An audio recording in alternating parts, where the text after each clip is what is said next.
My sister pretended to have a life-threatening illness for attention when she really needed help. No one believed her. How do you react when you discover your own sister faked a terminal illness for a year, manipulating everyone you love for money and attention? My entire world shattered when I realized the horrifying truth about Olympia. It still makes my stomach churn to think about it. You know, Olympia was always the dramatic one in our family. Always. Growing up, if she wasn't the center of attention, she found a way to hijack it. Someone else's birthday? Suddenly, it was about her new outfit. Family dinners? Her work problems took center stage. I learned early on it was just easier to step aside and let her have her spotlight. Fighting it was exhausting and honestly a losing battle. As adults, we lived in different cities, which I thought would create some healthy distance. I was wrong. The phone calls still came, constant emergencies that demanded my immediate attention. Her car broke down, she needed money. Her boyfriend left, and I had to listen for 3 hours. Her landlord was unfair, she needed advice. Every single conversation revolved around her and what she needed from me. And like a good sister, I played the supportive role. Because that's what family does, right? Then, she announced she was sick. It started subtly, vague complaints about being tired, then persistent headaches. Soon, she was talking about doctors running tests because something was wrong with her blood. Within 2 months, Olympia told our entire family she had a rare, serious illness, potentially fatal. She kept the specific diagnosis vague, saying the doctors were still figuring it out. But the prognosis wasn't good. She cried on the phone with our parents, sent long, emotional texts to aunts and uncles about how scared she was. She asked everyone for support, for strength, during what she called the hardest time of her life. And our family? We rallied around her completely. Our parents flew out to stay with her for weeks. Our brother, Dante, took time off work to help with appointments. Relatives sent money for her medical expenses. Friends organized meal deliveries. People even started online fundraisers without her asking, just desperate to help. Olympia received thousands of dollars and countless hours of support from people who loved her and believed she was dying. I wanted to help too, of course. I offered to fly out to stay with her. She thanked me, but said what would really help was money for treatments her insurance wouldn't cover. I didn't hesitate. I sent her $2,000. She thanked me, called me the best sister anyone could ask for. This went on for almost an entire year. Olympia gave regular updates. Some weeks were better, some worse. She had good days where she felt almost normal, and bad days where she couldn't get out of bed.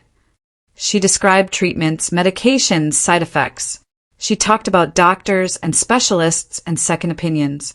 She knew all the right words. Everything sounded so real. But around month 8, a tiny seed of suspicion began to sprout. Something about her stories just didn't add up. She mentioned a medication, so I looked it up and found it was used for a completely different condition. She described a treatment that didn't exist for the illness she claimed. A specialist whose name I couldn't find in any medical directory. I asked her about these things, simple questions that should have been easy to answer. She got defensive. She accused me of not believing her. She said the stress of my doubt was making her sicker. Then she told her parents I was being cruel during her most vulnerable time. My parents called me, their voices laced with worry and disappointment, asking why I was making things harder for my dying sister. I felt a tidal wave of guilt. I apologized. I stopped asking questions. I buried my doubts. And then, fate intervened. I ran into her college roommate, Kira, at a conference. Kira had been close with Olympia for years, so I assumed she was part of the caretaking effort. When I asked how Olympia was doing, Kira just looked confused. She said she'd seen Olympia just last week at a concert, looking completely fine. They'd even gone hiking together the month before. Kira said Olympia had never mentioned being sick at all. I didn't say anything to Kira. I just filed that information away, and I started paying closer attention. Over the next 2 months, I pieced together the truth. Every horrific, gut-wrenching detail. Olympia wasn't sick. She had never been sick. There was no rare illness, no treatments, no specialists. She made the entire thing up. Why? For attention, for money, for an excuse as to why her life wasn't going the way she wanted.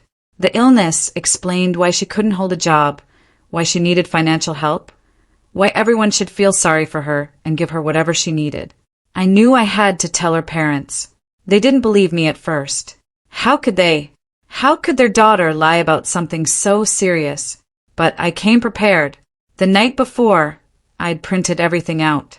Screenshots of Kira's social media, showing Olympia at concerts and restaurants during weeks she claimed to be bedridden.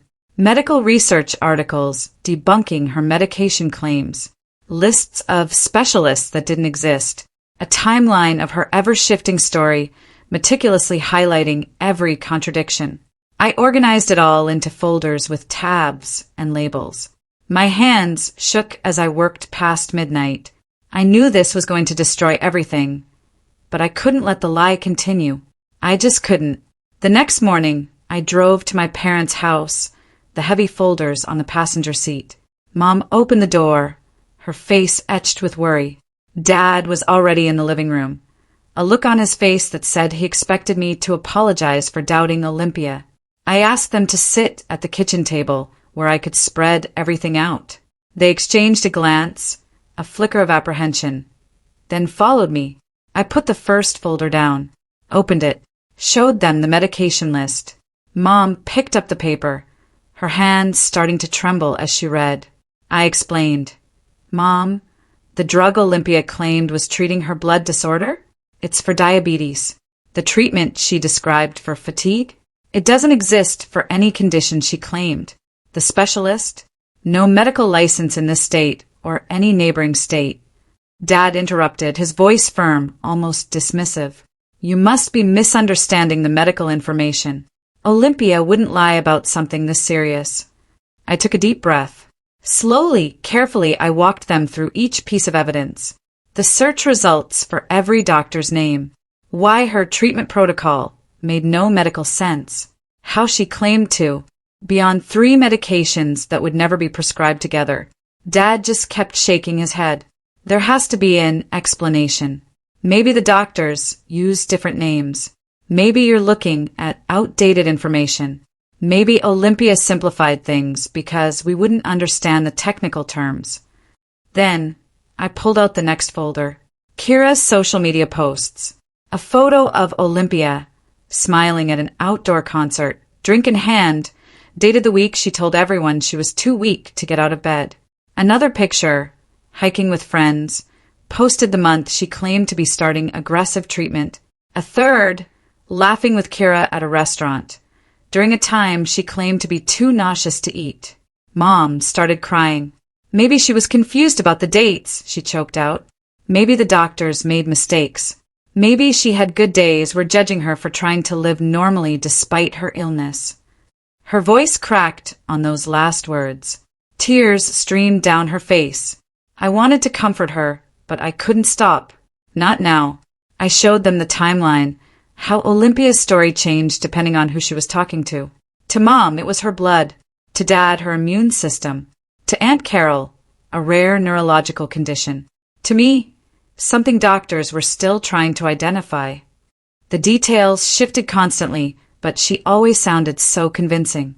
Dad stared at that timeline for a long time, trying to make sense of it, trying to find an explanation that didn't involve his daughter lying for a year. Finally, he mumbled, "Sick people sometimes get confused. We need to talk to Olympia directly."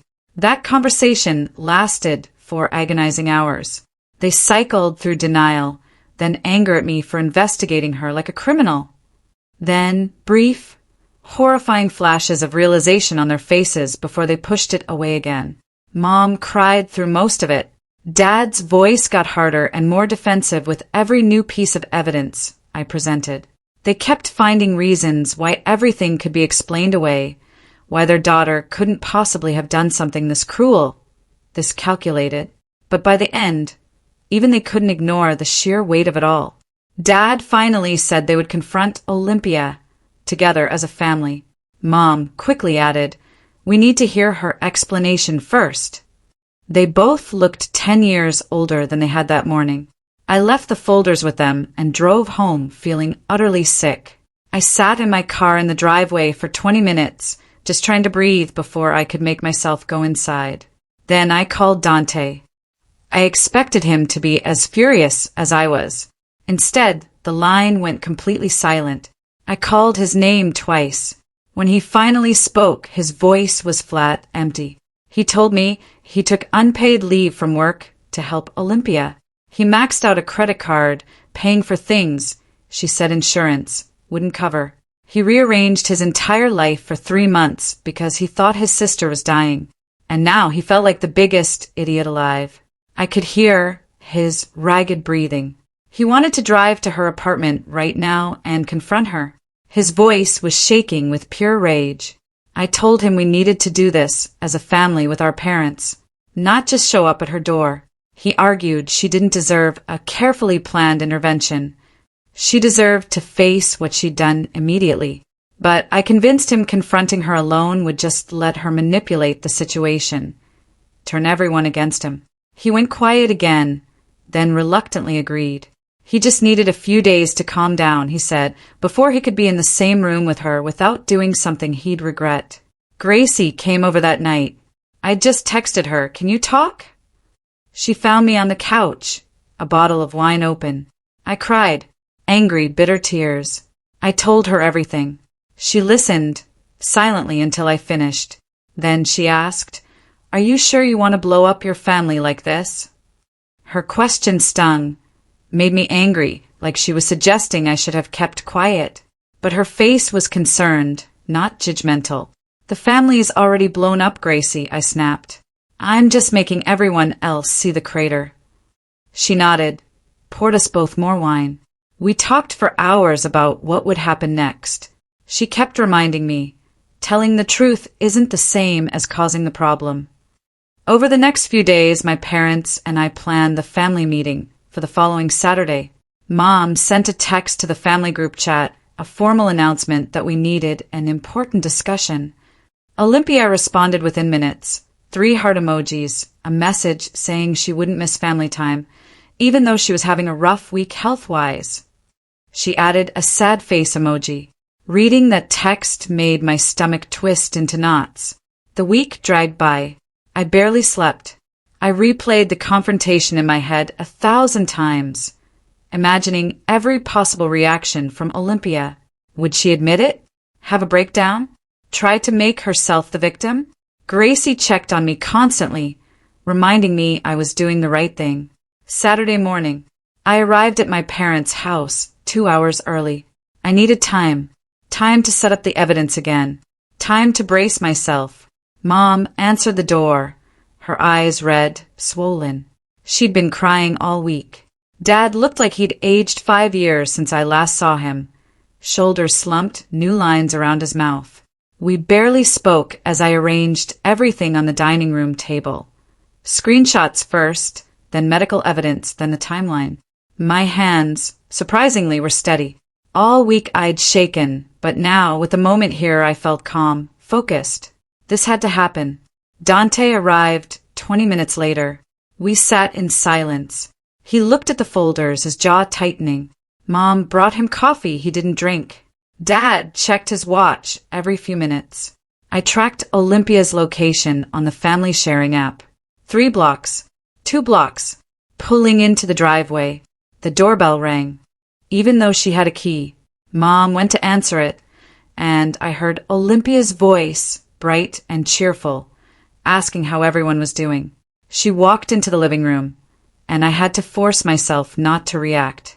She looked good, clear, glowing skin, bright eyes, no dark circles.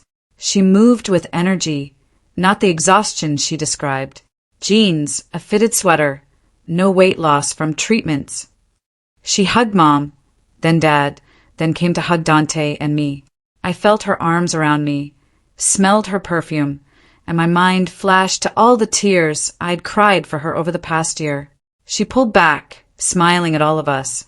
"What's so important that we need a family meeting?" she asked, her voice laced with just the right amount of concern and curiosity. Dad cleared his throat, gestured for everyone to sit. Olympia took the armchair across from Dante and me. Mom perched on the edge of the love seat, next to Dad. The folders lay spread across the coffee table between us. Dad started. We've discovered some things in your medical information, Olympia, that don't make sense. We need you to explain them. Olympia's entire face changed. The smile vanished. Her eyebrows drew together in hurt confusion. What kind of things? What inconsistencies? Why are you investigating my medical records instead of supporting me through my illness? Her voice climbed higher, shakier with each question. I opened the first folder, pulled out the printed screenshots, laid them on the table one by one while Olympia watched. The medication for the wrong condition, the specialist who didn't exist, the impossible treatment protocol, the concert photo from Kira's social media posted during a week Olympia claimed to be bedridden. Her eyes darted from paper to paper. Panic began to bloom in her expression. She interrupted before I finished, her voice defensive. The medication names are wrong because you don't understand medical terminology. Doctors use different names than patients do. The specialist works at a private practice that values patient privacy. The concert photo was from before I got really sick. Kira must have posted it late. Her excuses came fast, overlapping. I just kept putting papers on the table. The timeline of symptoms that didn't match any real disease progression. The insurance statements I'd requested showing no major medical expenses.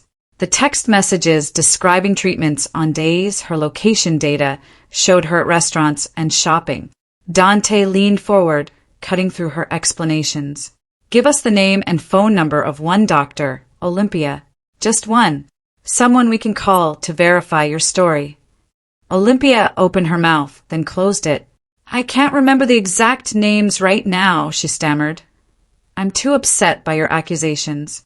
I'm seeing so many specialists, it's hard to keep track. Her hands were shaking. She twisted them in her lap. Mom's voice was gentle. Olympia, can we see any medical bills? Any insurance statements? Any paperwork at all from the past year? Olympia's face crumpled. Tears started to stream down her cheeks. I can't believe my own family is treating me like a criminal when I'm fighting for my life, she wailed. This stress is literally making me sicker. This interrogation is killing me. The crying went on and on. She gasped, she sobbed. You're killing me with your questions. She buried her face in her hands. Her shoulders shook. 20 minutes passed. None of us moved. Usually, by now, someone would have gone to comfort her. Mom would have held her. Dad would have apologized for upsetting her. But we just sat there and waited. After a while, I noticed something subtle. Her eyes opened, just a sliver, looking at each of us through her fingers. The tears were still coming, but slower. She was checking if the performance was working. When no one moved, her expression shifted. The tears stopped. She wiped her face with her sleeve, sat up straighter. Her voice changed. Maybe I exaggerated some symptoms, she whispered, because I wasn't getting enough support from the family. She sniffled. I am sick, just not as seriously as I led everyone to believe. I needed help, but I didn't know how else to ask for it. Anger surged in my chest. Was there ever any terminal illness, Olympia? I asked directly, my voice dangerously calm. She stared at the floor. A full minute of silence stretched between us. Then she whispered, I was depressed and anxious. Those are real medical conditions. I felt like I was dying inside, even if it wasn't physical. Dante shot up, so fast his coffee cup clattered to the floor. Depression doesn't require fake specialists and made-up treatments and thousands of dollars in donations from people who could barely afford it, he roared. Olympia flinched back.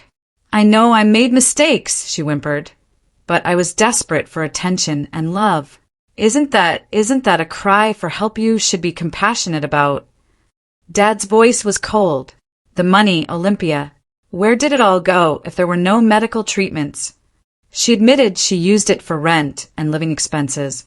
She'd lost her job, she said, and was too ashamed to tell everyone she got fired for poor performance. Mom's face went white. I watched her lips move slightly as she did the math in her head. Her hands gripped the edge of the table. She looked at Olympia, her voice shaking. Do you understand what you've done to people? Relatives who could barely pay their own bills, they sent you money because they thought you were dying. Dante went into debt. People donated their savings. Dad put a hand on her arm, but she kept going. Do you realize what that means, Olympia? Olympia's face crumpled again. The tears came back fast. I never meant for things to go so far.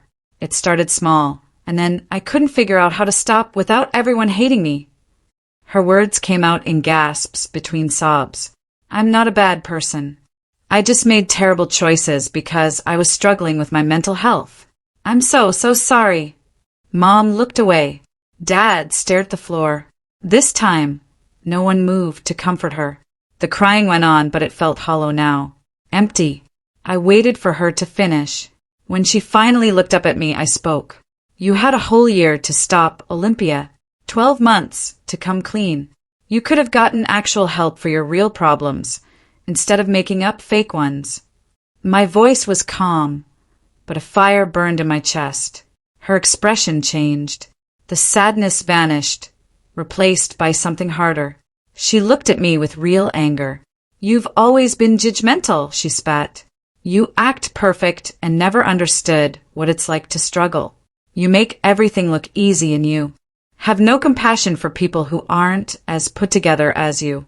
I almost laughed. I wanted to list every single time I'd helped her over the years, the money I'd sent, the hours I'd listened, the advice I'd given. But I didn't. It wouldn't have mattered. She would just twist it into another way I'd failed her. The room grew quiet again. Exhaustion hung heavy in the air. Dad finally spoke. We need time to process everything before deciding what happens next.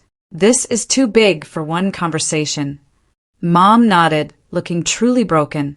Olympia stood, slowly grabbed her purse. She looked both defiant and scared, chin up but her hands trembling.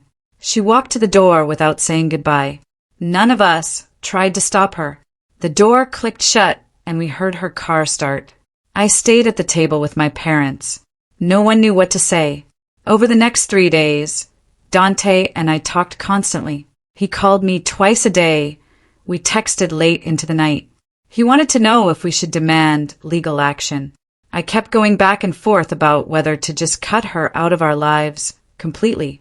Dante wanted her prosecuted for fraud. What she did was a crime, he insisted. People go to jail for this. I understood his rage. He'd maxed out his credit card, taken unpaid leave, rearranged his entire life. But part of me couldn't imagine sending my own sister to jail. We talked through every option. Criminal charges, civil suits, just walking away, making her pay everyone back, telling the extended family, keeping it quiet. Nothing felt right. Every choice came with consequences that made my stomach hurt. Dante's anger didn't fade, it intensified.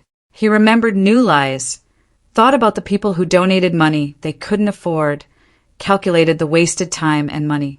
My anger was different, heavier, more complicated. She was still my sister. Mom called on the 3rd day. Her voice was thin with exhaustion. She and Dad had made a decision. Olympia needed to pay back the money and get professional help. But they didn't want to involve the police. It would destroy the family if Olympia got arrested, Mom said. We need to handle this privately. My blood pressure spiked. I recognized what was happening. They were already minimizing the consequences, making excuses, protecting Olympia from facing what she'd done. Mom, I cut in, my voice rising. Olympia committed actual fraud against dozens of people. Protecting her from consequences is exactly the enabling behavior that created this whole situation in the first place. I couldn't help it. You've been doing this her entire life, making excuses, smoothing things over, letting her get away with bad behavior because you didn't want family drama. And look where it got us. Mom got defensive. You don't understand how complicated this is. You're not a parent. You can't know what it feels like. She said they were trying to do what was best for everyone. I wanted to scream that what was best for everyone was holding Olympia accountable. But I just repeated, "This is fraud, Mom. Real fraud with real victims." She said they'd already decided. Her voice firmed. "This is our choice to make as Olympia's parents." I called Dante immediately. Told him. He was quiet for a few seconds. Then he said, "Set up a three-way call." I did. Dante didn't waste time. He told her parents, his voice ice cold, that if they didn't hold Olympia accountable, he was done with the entire family. "I won't come to holidays. I won't call. I won't visit. I refuse to be part of a family that enables fraud and manipulation." The words hung heavy. No one spoke. Finally, Dad said, "We're all being too emotional. We need to think rationally." Dante laughed. It wasn't a happy sound. Rational? Dad, what part of this situation calls for rational thinking? Olympia lied for a year, took thousands, made me go into debt, and now you want to protect her from consequences because it might be uncomfortable? That's not rational, Dad. That's cowardice. Dad's voice turned sharp. "Dante, you are out of line." Mom started crying. I sat there, holding my phone, feeling my family break apart in real time. Despite our attempts to keep things contained, word started spreading. I don't know who talked first. Maybe my parents mentioned something. Maybe Olympia told her version. But somehow people found out. My aunt called me 4 days after the confrontation. Her voice shaking, she asked, "Is it true? Olympia was never sick."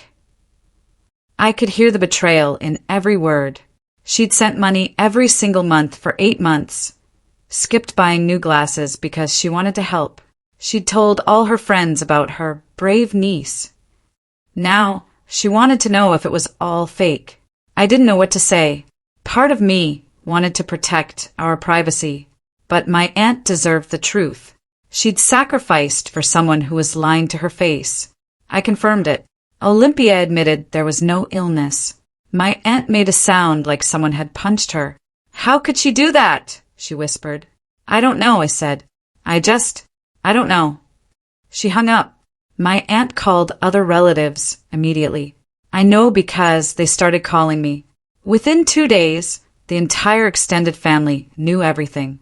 The reaction split into different camps. Some were furious at Olympia. My uncle sent emails demanding his money back. Cousins posted vague things on social media about fake people and betrayal. But other relatives got angry at me for exposing her. They said I should have handled it privately. They said I was destroying the family by spreading this around. They acted like I was the problem, not Olympia. A few tried to stay neutral, suggesting family therapy. They meant well, but it felt like they were missing the point. This wasn't a conflict. This was fraud. Some relatives stopped talking to me completely, unfriended me. I watched my family divide into sides, like we were going through a divorce. People who'd known me my whole life suddenly treated me like I'd done something wrong. All because I told the truth. My uncle's email arrived 3 days later. He copied the entire family. The first line demanded Olympia return the $3,000 he sent. His words got sharper. He'd contacted a lawyer he'd file paperwork in 2 weeks if he didn't get a payment plan. Within hours, other relatives sent similar messages. My aunt wanted her money back. 2 cousins demanded repayment.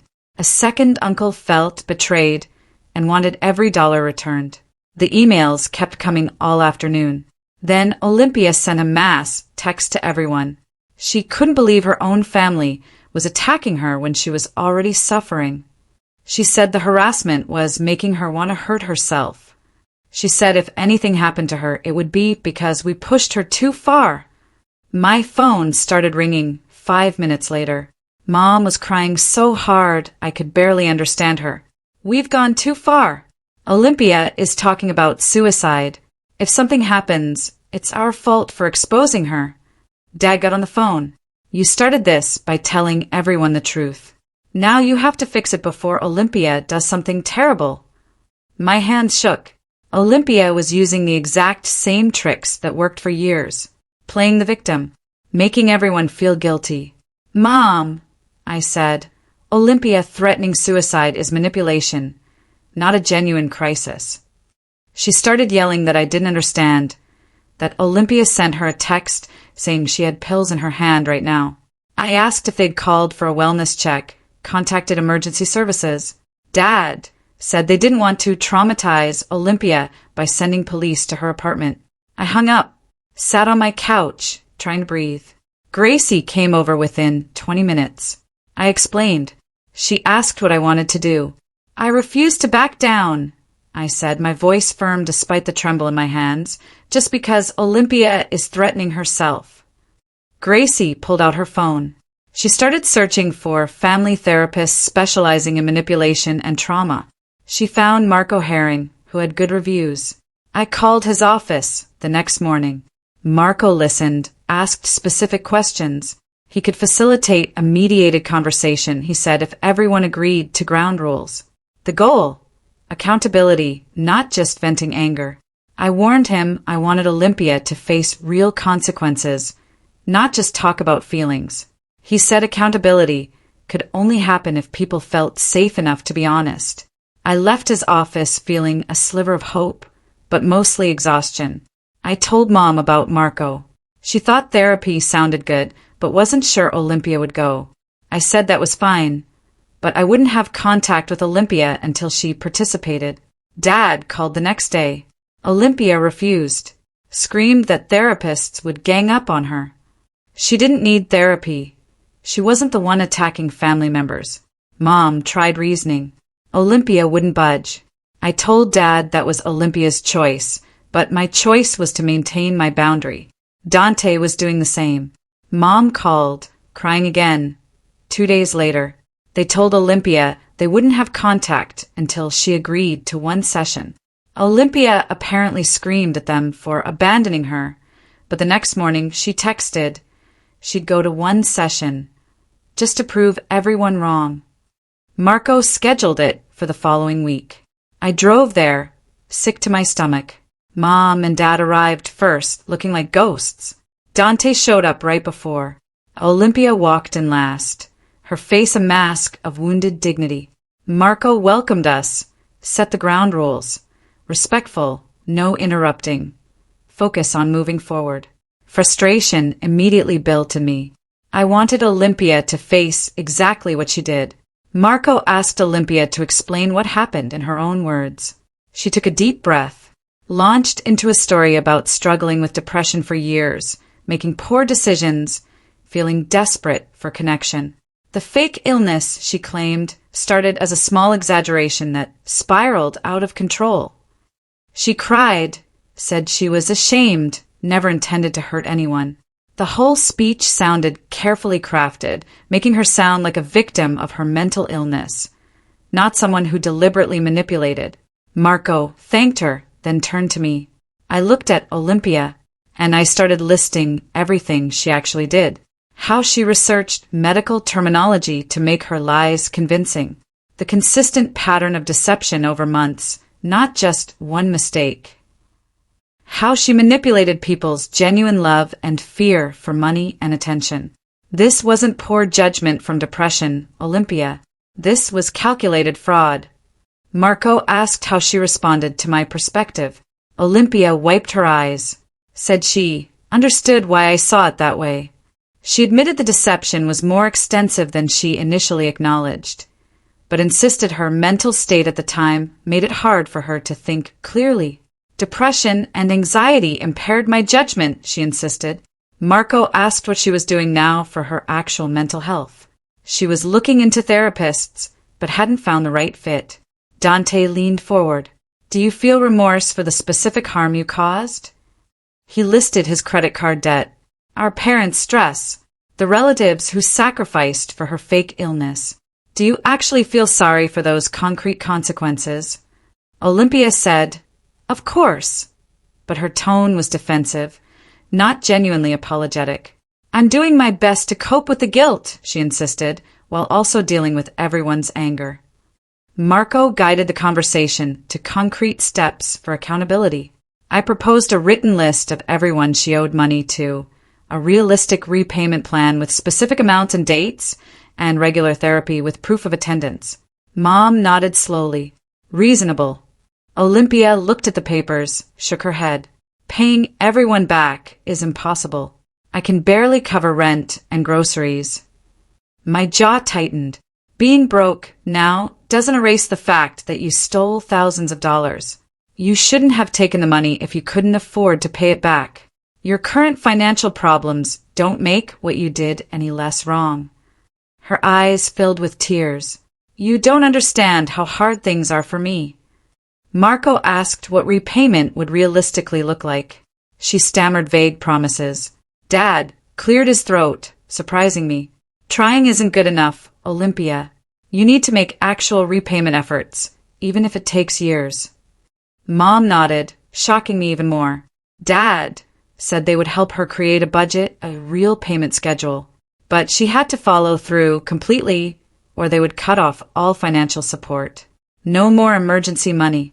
Nothing, until she proved she was serious. Olympia looked stunned that our parents were taking my side. She started to protest. Dad held up a hand. This isn't negotiable.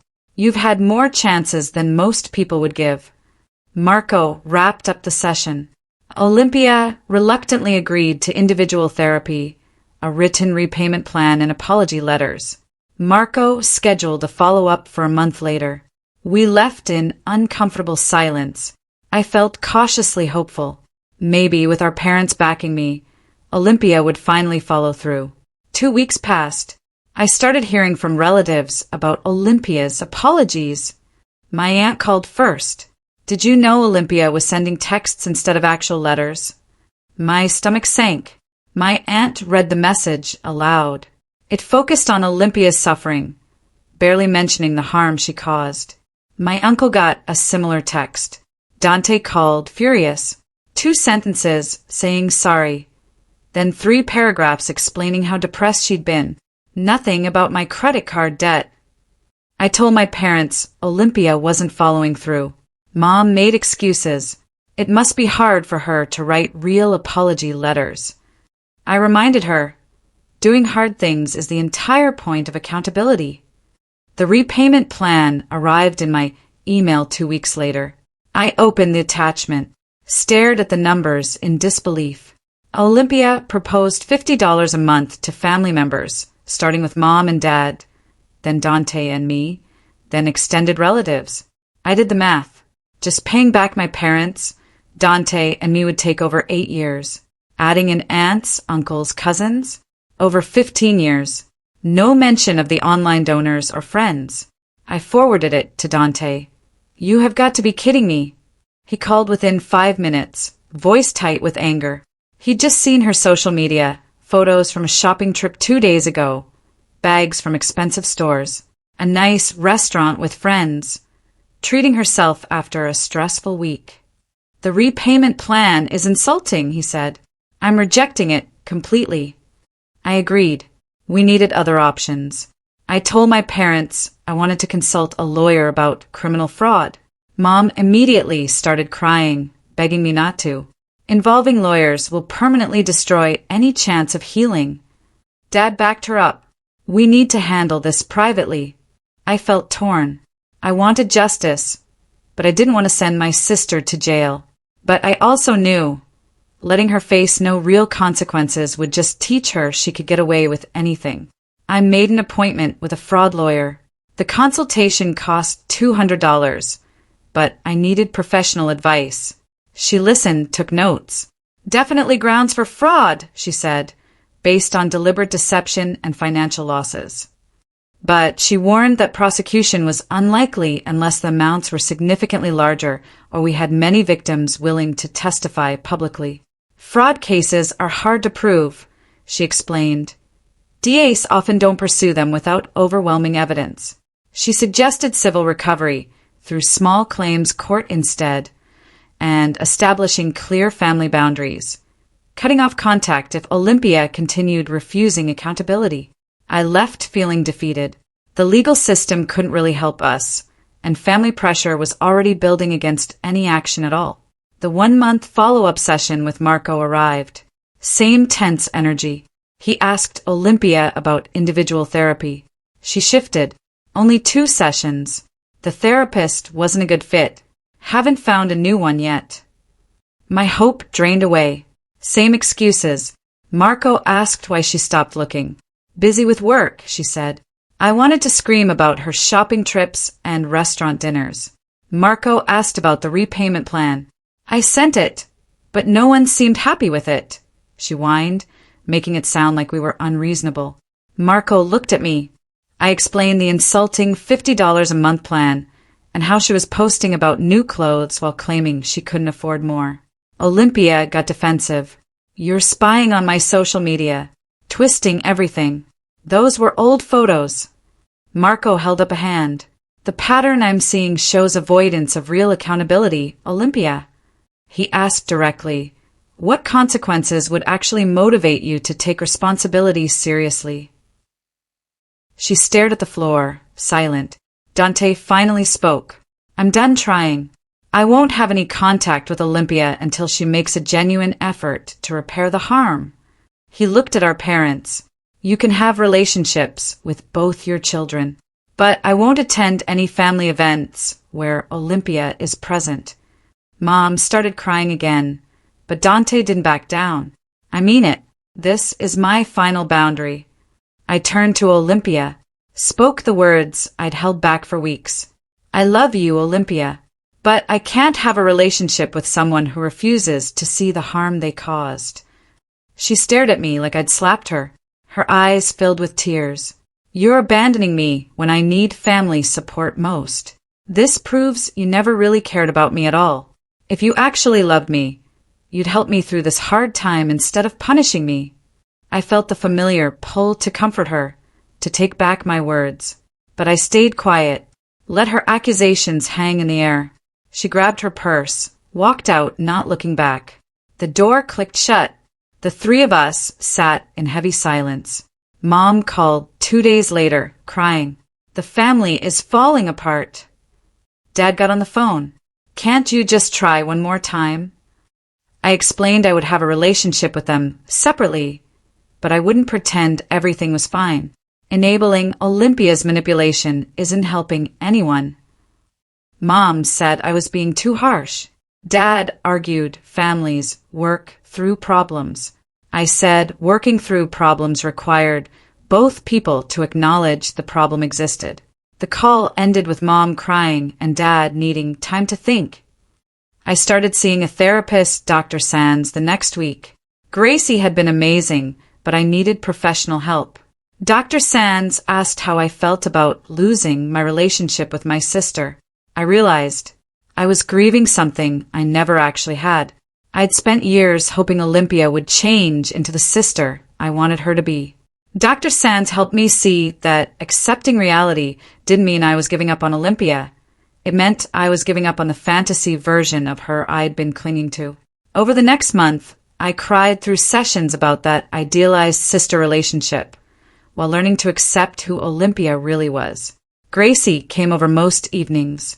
She never pushed me to reconcile, never told me what to do. She just sat with me through the hard parts, reminded me I was making healthy choices, even when they felt terrible. We watched mindless TV, and she made me laugh when I needed it. Having her steady presence kept me grounded when everything else felt chaotic. My phone started buzzing with messages from extended family. My aunt texted to thank me for exposing the truth. She'd suspected something was off, but felt too guilty to question someone dying. My uncle sent a long email, respecting my courage. 2 cousins were glad someone finally held Olympia accountable, but my other aunt stopped responding. My grandmother left a voicemail, saying I should be ashamed for tearing the family apart. Several relatives called me dramatic, saying I was making it worse. The family split into clear camps. People who'd known me my whole life suddenly treated me like I'd done something wrong, all because I told the truth. Mom called 6 weeks after the confrontation. Olympia had sent money to a few relatives. $20 to my aunt, $50 to my uncle. Mom's voice had this hopeful tone, like these tiny payments proved Olympia was changing. Does $50 make up for the $3,000 our uncle donated? I asked. Mom said it was a start, and we should encourage progress. I pointed out Olympia was posting photos of new clothes and restaurant meals, while claiming she could only afford minimal payments. Mom got defensive. We ended the call agreeing to disagree. 3 months after the confrontation, Dad called with news. My uncle had taken Olympia to small claims court and won a judgment for the money she owed him. The judge ordered her to pay back $3,000 in monthly installments. Dad said Olympia was furious about being sued by family. I said our uncle had every right. Dad mentioned Olympia was making the court-ordered payments, but they were minimal. $75 a month, Dad said. Over 3 years to repay just our uncle. Dad said other relatives were now considering the same legal approach. He sounded defeated. This is what accountability looks like, I told him, when someone refuses to take responsibility voluntarily. He wished there was another way. There was another way, I said. Olympia chose not to take it. I found a support group online for families dealing with manipulation and personality disorders. Meetings in a community center basement, folding chairs, bad coffee. I walked in nervous the first time. Then people started sharing their stories. A woman whose sister faked cancer for 3 years. A man whose brother invented elaborate lies for money. Another woman whose daughter manipulated everyone with false emergencies. Story after story, variations of what Olympia had done to us. When it was my turn, I told them everything. Nobody looked shocked or judgmental. They just nodded. The facilitator explained patterns of narcissistic behavior, how some people use deception as a tool. Understanding the psychology doesn't excuse the actions, she said, but helps us stop taking it personally. That hit me hard. I'd spent months feeling like Olympia's deception was somehow about me. I kept going back, learned about manipulation tactics, boundary setting, the difference between helping someone and enabling them. The group gave me language and validation that my response was reasonable. My relationship with Mom and Dad shifted slowly. They called more often. The conversations felt different. Dad admitted one Sunday that they'd always made excuses for Olympia because she seemed more fragile than Dante and me. They worried about her more, tried to protect her from consequences. That protection created the exact dynamic that led to the fraud, I told him. Mom added they recognized now how their enabling taught Olympia she could avoid accountability by playing the victim. These conversations weren't easy, but they were talking honestly about their role, instead of defending Olympia or blaming me. We talked about moving forward differently, about what healthy family relationships could look like. Not dramatic breakthroughs, but small acknowledgments that added up. My birthday arrived. I woke up to messages from friends, a call from my parents. Mid-morning, an email from Olympia. Subject, I miss you. I almost deleted it. Curiosity 1. 3 paragraphs about how much she thought about me. Wished we could start over with a clean slate. She understood I was hurt, but holding on to anger wasn't healthy. She suggested we put the past behind us. It had that familiar tone. Vaguely acknowledged wrongdoing, while making it sound like the real problem was everyone else's reaction. I sat with it for 2 days. Then I responded.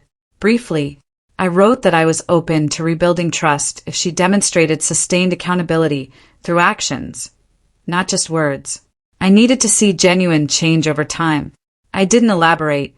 Just those 2 sentences. Olympia didn't respond. I didn't expect her to. It felt like another manipulation attempt, not real outreach. A year passed since I first discovered the truth.